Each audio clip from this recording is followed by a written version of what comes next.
14 na taon na ang nakalilipas. Isang malamig at madilim na gabi sa Australia ang bumasag sa katahimikan nang mangyari ang isang nakakagulat na trahedya. Isang pamilyang Chinese ang natagpuang wala ng buhay sa kanilang tahanan at ang tanging nakaligtas ay ang kanilang batang anak na babae. Inampun siya ng isang mabuting tiyuhin. Ngunit hindi niya alam na sa likod ng pag-aakalang ligtas na siya, magsisimula pala ang panibagong yugto ng mabibigat na pagsubok sa kanyang buhay. Tahimik ngunit masinsinang investigasyon ang isinagawa ng mga pulis sa loob ng ilang buwan, hanggang sa isang matibay na bakas ang nagbukas ng pintuan tungo sa katotohanan. Mula noon, natuklasan ang tunay na mukha ng taong may kagagawan. At nang siya ay makilala, gulat at takot ang bumalot sa lahat. Halos 2 taon pa ang lumipas bago tuluyang mahuli ang salarin. Ngunit kahit matapos ang pag-aresto, nananatili pa rin ang pangamba. Sa tuwing binabanggit ang kasong ito, marami ang nakakaramdam ng malamig na kilabot. Hanggang ngayon, kinikilala ito bilang isa sa mga pinakanakakakilabot na kaso sa kasaysayan ng Australia.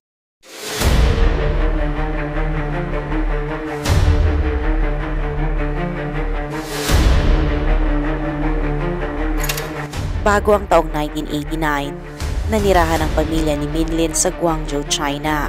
Kalaunan, lumipat sila sa North Epping, isang tahimik na lugar na nasa humigit kumulang 12 milya mula sa Sydney.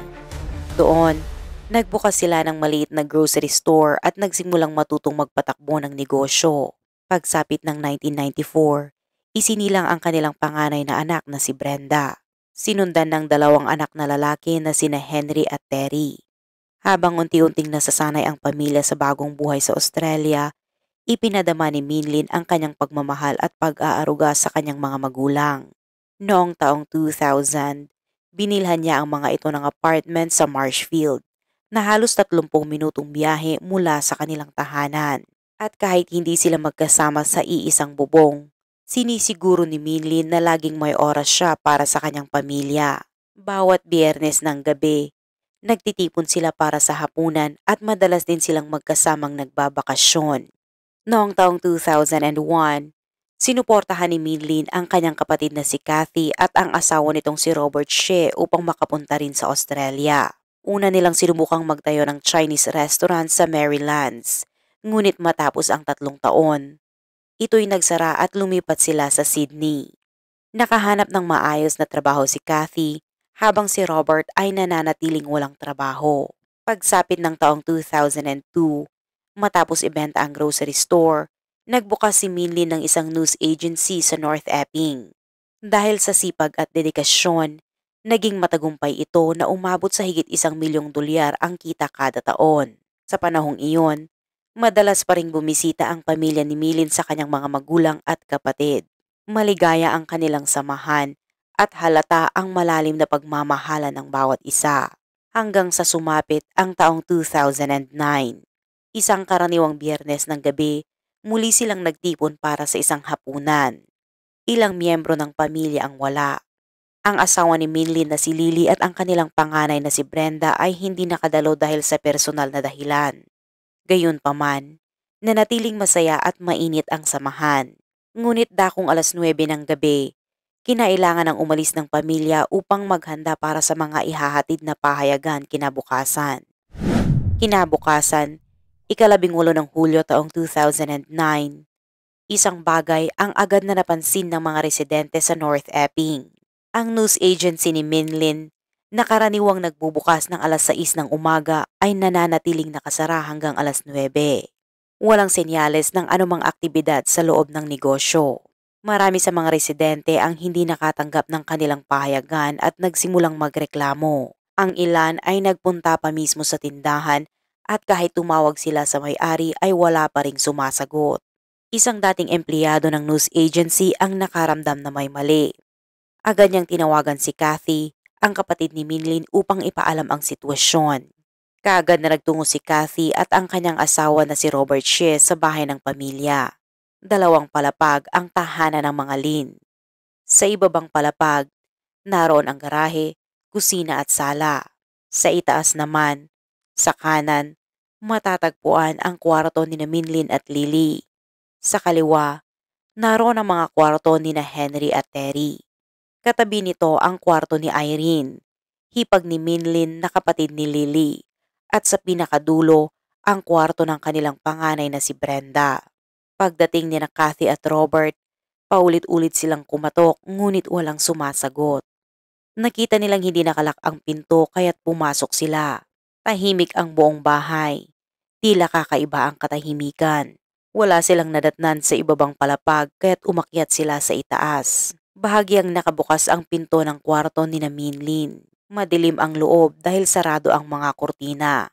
Lumapit sila at doon, tumambad ang nakahandusay na katawan ni Lily na nababalot ng dugo ang kanyang mukha. Sa gulat at takot, dali-dali silang lumabas ng silid. Ngunit napansin nila ang mga bakas ng dugo sa pasilyo. Pinuntahan nila ang iba pang mga kwarto at natuklasan ang parehong malagim na tanawin. Nandoon sina Irene at ang dalawang batang lalaki, sina Henry at Terry, at wala na ring buhay. Sa matinding hilakbot, nagtatakbo palabas ng bahay si Kathy at agad na tumawag ng 911.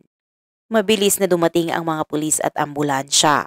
Natagpuan nila ang 4 na katawan sa 3 magkakaibang silid sa ikalawang palapag. Sa pagsusuri, natukoy na matagal nang pumanaw ang mga biktima. Dahil sa sobrang bigat ng sitwasyon, agad na humingi ng karagdagang suporta ang mga pulis mula sa headquarters at mabilis na nagtayo ng secured perimeter sa paligid ng bahay.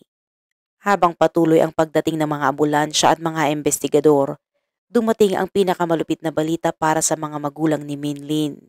Una nilang inakalang nakaligtas ang kanilang anak dahil hindi siya kasama sa mga unang natagpo ang biktima. Kaya't kumapit sila sa munting pag-asa. Subalit dakong 4:00 ng hapon, ipinaalam ng pulisya ang katotohanan. Si Minlin ay isa rin sa mga napatay.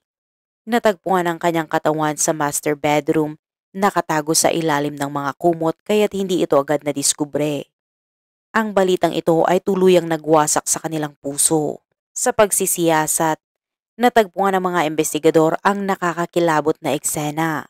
Mga bakas ng dugo mula sa sahig hanggang sa kisame sa ikalawang palapag. At higit sa lahat, ang mga mukha ng 5 biktima ay labis na napinsala hanggang sa hindi na sila makilala. Ayon sa pagsusuri ng forensic team, tuluyan ang nakumpirma ang mga biktima. Si Minlin, 45 taong gulang at ang may-ari ng bahay. Ang kanyang asawa na si Lily, 43, at ang hipag na si Irene, 39, at ang 2 anak na lalaki, si Henry na 12 at si Terry na 9 na taong gulang. Lahat sila ay namatay dahil sa matinding pagtama ng matigas na bagay sa kanilang ulo at mukha. 4 din sa kanila ay nakitaan ng palatandaan ng pagka-suffocate. Base sa mga pinsala, pinaniniwalaan ng forensic team na isang martilyo o bagay na kahawig nito ang ginamit ng salarin. Pinag-aralan din ng pulisya ang posibleng pagkakasunod-sunod ng pag-atake. Unang tinarget ang mag-asawang Minlin at Lily. Kasunod si Irene at sa huli, ang 2 bata. May mga haka-hakang ang motibo ng pagpatay ay may kaugnayan umano'y sa drug trafficking ring na ginagamit ang news agency ni Minlin bilang pantakip sa iligal na komunikasyon at kalakalan. Nang madiskubre raw ito ni Minlin, nagpasya ang grupo na siya ay patahimikin. Bagamat siniyasat ng pulisya ang lahat ng posibilidad, matagal bago umusad ang kaso. Habang lumilipas ang panahon, lalong nagiging komplikado ang investigasyon. Ang katotohanang malaya pa rin ang salarin ay nagdulot ng matinding takot sa komunidad, kaya't walang tigil ang pulisya sa pagsuyod ng bawat detalye, mula sa relasyon ng pamilya hanggang sa mga taong malapit sa kanila.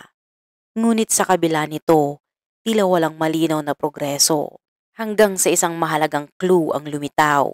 Sa 3 silid na pinangyarihan ng krimen, natagpuan ang mga bakas ng dugong yapak malapit sa mga door handle at pati sa gilid ng mga pintuan ay may mga marka ng dugo. Ngunit may isang silid na naiiba, ang kwarto ng panganay na si Brenda. Wala itong anumang bakas ng pagpasok ng salarin. Kaya't lumitaw ang tanong, bakit 5 tao ang pinatay sa 3 silid ngunit hindi man lang sinilip ng killer ang pang-4 na kwarto?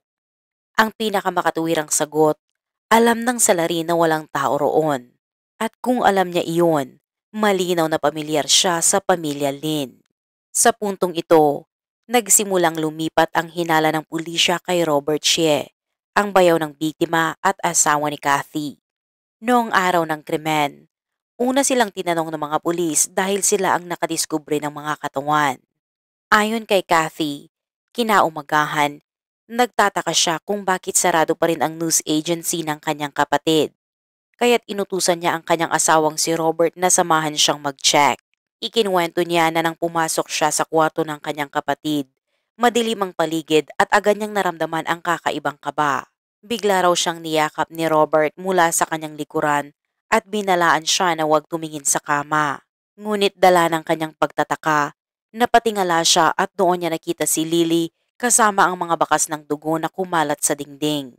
Para sa pulisya, kapansin-pansin ang pahayag na ito. Dahil mula sa kinatatayuan ni Robert, imposibleng makita niya agad ang nasa kama. Kaya't bakit niya pinigilan si Kathy? Posible bang alam na niya ang eksaktong eksenang madadatnan? Matapos matawag ang pulisya, nakiusap si Kathy sa kanyang asawa na manatili at hintayin sila. Ngunit tumanggi si Robert at agad na umalis ng bahay. Ipinaliwanag niya na siya ay labis na balisa kaya't pinili niyang sunduin ang kanyang mga magulang at dalhin sila mismo sa crime scene. Ngunit para sa mga investigador, labis itong kahina-hinala. Sino nga ba ang iiwan ng sariling asawa lalo na sa isang sitwasyon kung saan hindi tiyak kung ligtas o naroon pa ang killer? Dagdag pa rito, ayon sa ama ni Minlin, bago pa ipaalam ng pulisya ang pagkamatay ng kanyang anak, nagsabi na si Robert Sheen ng kakaibang bagay. Ipinahayag umano niya na nais niyang ampunin ang tanging nakaligtas na si Brenda at palakihin ito na parang sarili niyang anak. Gayunpaman, mariing tinutulan ito ng nakakatandang kapatid ni Lynn. Sapag kahit wala na ang mga magulang ng bata, nariyan pa naman ang kanyang mga lolo't lola upang siya ay alagaan. Kaya't muling bumigat ang tanong, bakit ilang oras pa lamang matapos ang karumal-dumal na krimen, agad na naiminungkahi ni Robert Shea ang pag-ampon kay Brenda? Posible bang alam na niya ang tunay na nangyari bago pa man ihayag ng pulisya? Muling sinuri ng pulisya ang oras na ginugol ni Robert Shea mula sa bahay ng krimen patungo sa bahay ng ama ni Minlin. Ayon sa testimonya, inabot ng halos 1 oras ang biyahe. Isang bagay na ikinabahala ng mga investigador. Hindi malinaw kung bakit ito tumagal ng ganoon at hinala ng ilan ay maaaring naligaw si Robert o di kaya naipit sa trapiko. Ngunit para sa mga pulis, posibleng sinamantala ni Robert Shea ang oras na iyon upang burahin ang mga natitirang ebidensya. May susi si Robert sa bahay ng pamilya Lin at alam niyang wala ang pamangkin niyang si Brenda dahil nasa paaralan ito. Kaya't posible niyang napasok ang bahay nang hindi napapansin ng mga kapitbahay at nakabalik sa sarili niyang tahanan ng 200 metro lamang ang layo nang walang bakas na naiwan. Tungkol naman sa motibo, lumutang ang dalawang dahilan, selos at kasakiman. Base sa mga ulat, si Robert Shea na orihinal din mula sa Guangzhou ay nagtapos sa isang medical academy at noong 1986 ay naitalaga bilang ENT doctor sa Guangzhou Medical University Hospital. Subalit dahil sa mababang kita sa larangan ng medical, pinili niyang lumipat sa negosyo. Nagsimula siyang magbenta ng mga piyesa ng motorsiklo at kalaunan ay pinakasalan niya si Kathy.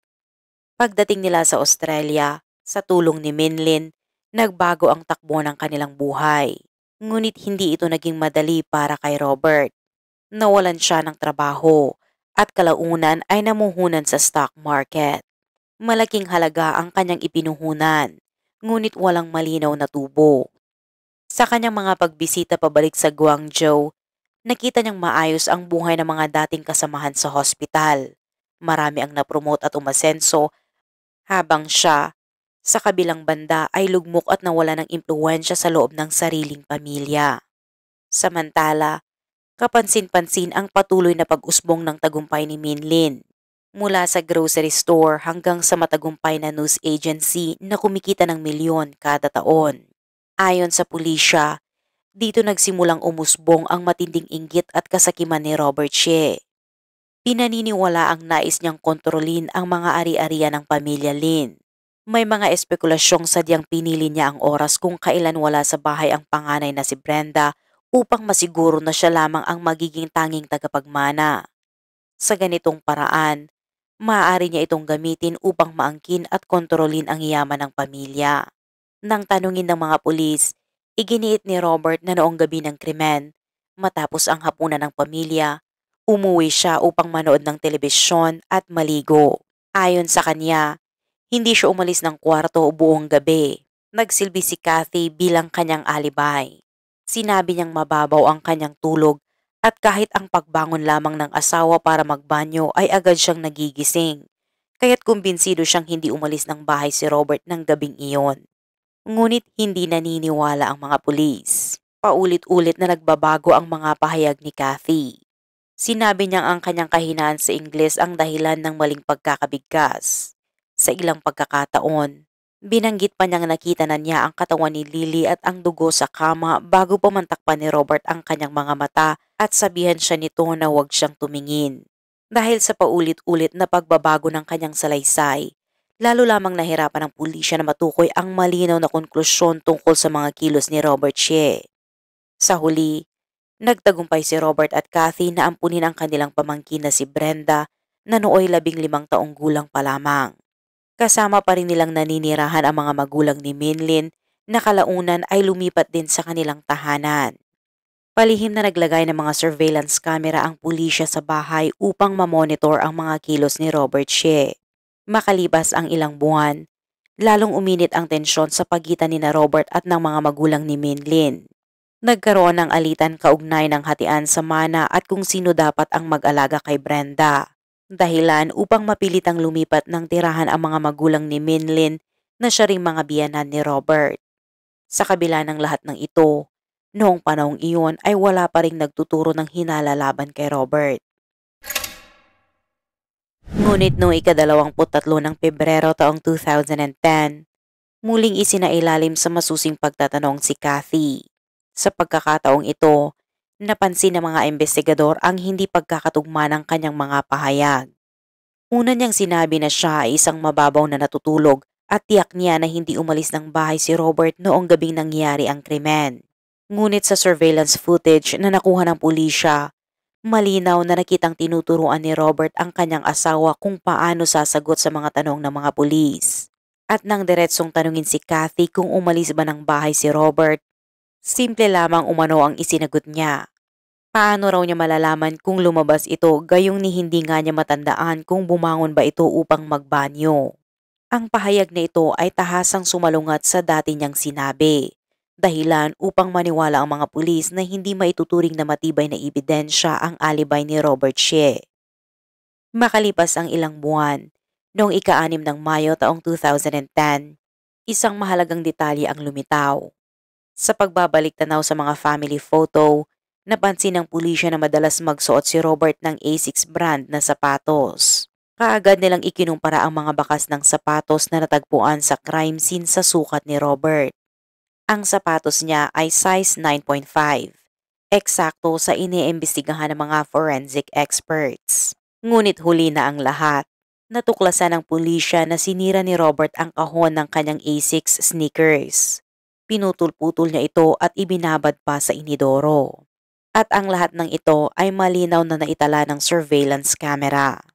Muli, lumakas ang suspetsa ng mga investigador. Kung talagang wala siyang kinalaman, bakit niya sisirain ang kahon ng kanyang sapatos? Dagdag pa rito, may isa pang kahina-hinalang bagay. Sa umaga ng mismong araw ng krimen, nakita si Robert na maagang bumangon upang masusing linisin ang kanyang garahe. Isang bagay na labis na ikinagulat ng mga nakakakilala sa kanya sapagkat kilala siyang mahilig matulog ng mahaba at bihirang gumising ng ganoong kaaga. Noong ika-13 ng Mayo taong 2010, mahigit 10 buwan matapos ang malagim na krimen, isinagawa ng pulisya ang masusing paghahalughog sa bahay ni Robert Shea. Sa loob ng kanyang garahe, natagpuan nila ang isang maliit na mansya sa ilalim ng bintana. Tinaguri ang evidence item 91 at kalaunan ay nakumpirmang dugo ito. Agad itong ipinadala ng forensic team sa isang genetics lab sa Estados Unidos upang isailalim sa masusing pagsusuri. Habang patuloy ang investigasyon, maingat ang pulisya sa pagbibigay ng impormasyon sa publiko. Tanging ang pahayag na nagsasabing maganda ang progreso ng kaso ang inilabas ng mga otoridad. Ngunit pagsapit ng Hulyo taong 2010, iba't ibang ulat ang lumabas sa media at unti-unting nahati ang opinyon ng publiko. Dumami ang hinala na ang mismong salarin ay posibleng galing sa loob mismo ng pamilya ni Minlin. Samantala, lumapit din sa mga pulis si Susan Bray, ang punong guro ng paaralan ni Brenda. Inilahad niya ang kanyang pag-aalala. Hiniling niya na kausapin ng mga otoridad si Brenda upang maging maingat ito sa posibleng panganib mula kay Robert Shea. Ayon sa principal, mula nang mamatay ang mga magulang ng dalaga at lumipat siya sa tahanan ni Robert, masusing sinusubaybayan niya ang kalagayan nito. Ngunit isang araw, nakita niyang magkasamang nakaupo ng sobrang lapit sina Robert at Brenda. Si Robert ay umiiyak na tila ba pinipilit na kumbinsihin ang kanyang pamangkin sa isang bagay. Dahil sa mga kumakalat na usap-usapan na maaaring siya ang may kagagawan ng krimen, lalong tumindi ang pag-aalala ng prinsipal. At hindi lamang iyon. Nakuhanan pa ng mga security camera na habang gumagawa ng takdang aralin si Brenda, madalas na nakikita si Robert na humahawak sa kanya sa paraang hindi nararapat. Ilang sandali matapos nito, lumabas ang resulta ng pagsusuri sa mansyang natagpuan sa kanyang garahe. Ang ulat ay malinaw. Nasa bakas ng dugo ang DNA ng 4 sa mga biktima ng Minlin Massacre. Paliwanag ng forensic expert, batay sa hugis ng marka, ito ay tinatawag na transfer blood stain. Isang mansyang nalipat mula sa sapatos, kasuotan, armas o bag na direktang nakadikit sa sahig. At sa unang pagkakataon, nakapagturo ng konkretong ebidensya ang siyensa laban kay Robert Shea. Alas 9 ng umaga, 5 ng Mayo taong 2011. Matapos ang 2 taong walang tigil na investigasyon, inaresto ng pulisya si Robert Shea. Dito lamang ipinaalam sa tanging nakaligtas na si Brenda ang buong katotohanan tungkol sa trahedya. Bagamat naaresto si Robert, marami pa ring hamon ang hinaharap sa korte. Walang nakasaksi sa krimen, hindi natagpuan ang murder weapon at ang mansya ng dugo ay nadiskubre lamang 10 buwan matapos ang krimen. Dahil dito, naging napakakomplikado at mahirap ang mga kasunod na paglilitis. Matapos ang kanyang pag-aresto, paulit-ulit na itinanggi ni Robert ang mga akusasyon at naghain ng bail. Ngunit tinanggihan ito ng hukuman. Naniniwala rin si Kathy na inosente ang kanyang asawa kaya nagsimula siyang maghanap ng mga abogado upang ipagtanggol siya. Sa kabilang banda, nanindigan ng mga magulang ni Minlin na agad panagutin si Robert Shea upang mabigyan ng katarungan ang pamilya at si Brenda. Noong 10 ng Pebrero taong 2012, ibinenta ang tahanan ng pamilya ni Minlin sa presyong mas mababa sa market value. Simula ng maaresto, si Robert Shea ay nakakulong sa Long Bay Prison sa Sydney. Upang makakalap ng ebidensya, gumamit ang pulisya ng isang preso bilang undercover agent na pinangakuan ng mas maikling sentensya at gantimpalang $440. Dahil nakuha ng undercover agent ang tiwala ni Robert, nakumbinsi niya ito na ikuwento ang nangyari at maingat namang isinulat ng pulisya ang bawat detalye. Noong 17 ng Marso taong 2014, nagsimula ang paglilitis para sa pagpatay sa pamilya ni Minlin sa loob ng silid hukuman. Ang undercover agent ng pulisya ang nagsilbing pangunahing saksi at tahasang sinabi na si Robert Shea ang may sala. Ayon sa saksi, pakiramdam ni Robert ay minamaliit siya sa loob ng bahay, lalo na ng kanyang mga biyanan na madalas na tinitingnan siyang mababa. Naniniwala si Robert na magkasing lakas at magkasing galing lang naman sila ni Minlin. Bukod pa rito, ang martilyong ginamit sa krimen ay binili lamang sa isang tindahan sa halagang $2. Ngunit walang nakuhang surveillance footage na magpapatunay na binili niya ito noong gabing naganap ang krimen. Binigyan din niya ang kanyang asawa ng sedative. Ipinakita ng undercover agent kay Robert ang isang peking koneksyon sa pulisya at ipinaliwanag na malapit umano siya sa ilang opisyal at sa tamang halaga ay matutulungan daw siya ng mga ito. Naniwala si Robert at ipinahayag niya ang kagustuhan na makagawa ng peking DNA sample mula sa ibang tao at mailagay ito sa crime scene upang tuluyang mailigaw ang investigasyon. Sa paglilitis, nagsalita si Brenda upang tulungan ang hurado na maunawaan ang totoong karakter ni Robert Shea. Sa isang pag-uusap sa abogado, ibinahagi niya ang kakilakilabot na sikreto na matagal niya nang itinatago. Hindi lamang siya inabuso bago mangyari ang krimen, kundi mula nang lumipat siya sa bahay ng kanyang tiyuhin, pinapasok siya ni Robert sa kanyang kwarto hanggang 4 na beses sa isang linggo. Dati niyang inisip na hindi ito konektado sa kaso at ayaw niyang mailantad ang pangyayari upang hindi masira ang kanyang reputasyon. Ngunit ngayon, nais niyang ilantad ang katotohanan upang makita ng lahat ang kasuklam-suklam na kalikasan ng kanyang tiyuhin. Ipinaliwanag ng abogado na ang motibo ni Robert Shea para sa pagpatay ay hindi lamang selos kay Minlin, kundi pati na rin ang pagnanais niyang abusuhin si Brenda. Sa pagkakataong ito, naalala ng ama ni Minlin ang isang pangyayari noong sila'y naninirahan pa sa tahanan ni Robert. Isang gabi, nagising siya upang gumamit ng banyo at nagulat nang makita si Robert na nakatayo sa pintuan ng kwarto ni Brenda. Noong panahong iyon ay hindi niya ito pinansin at bumalik na lamang sa kama, ngunit ngayon, malinaw na hindi normal ang kilos ni Robert. Nanindigan si Robert na wala siyang kinalaman sa krimen at iginiit na mabuti ang kanyang relasyon sa pamilya ni Minlin lalo na kay Henry, ang panganay niyang pamangkin na lalaki. Ipinahayag niya na sinira lamang niya ang kahon ng sapatos upang hindi mapaghinalaan at protektahan ang sarili at iginiit na wala siyang dahilan upang saktan ang pamilya ni Minlin. Pinabulaanan din niya ang saksi. Inakusahan siyang nag-imbento ng impormasyon upang mabawasan ang sariling sentensya at kumita, dahilan upang questionin ng korte ang kredibilidad ng testimonya. Matapos ang 9 na buwang paglilitis at 11 araw ng deliberasyon, nagpasya ang hukom na magsagawa ng retrial. Noong 13 ng Pebrero taong 2017, sa wakas, naabot ang konklusyon ng kanilang kaso ng pamilya ni Minlin. Napagpasyahan ng hukom na ang motibo ni Robert Shea ay hindi lamang dahil sa selos kay Minlin, kundi pati na rin ang pagnanais na agawin ang ari-arian ng pamilya at tuparin ang kanyang sexual na pagnanasa. Siya ay nahatulan ng 5 bilang ng murder at sinintensyahan ng life imprisonment nang walang posibilidad ng parole. Nang ipahayag ang hatol, iginiit ni Robert na hindi niya pinatay ang pamilya ni Minlin at idinagdag pa niya na siya ay inosente sabay pagpapahayag ng kanyang balak na umapela. Noong Pebrero ng taong 2021, itinanggi ng korte ang apela ni Robert Shea na nagsasabing walang pagkakamali sa proseso ng paglilitis. Matapos ang hatol, pinutol ni Kathy ang lahat ng ugnayan sa kanyang mga magulang at ipinagpatuloy ang laban upang linisin ang pangalan ng kanyang asawa.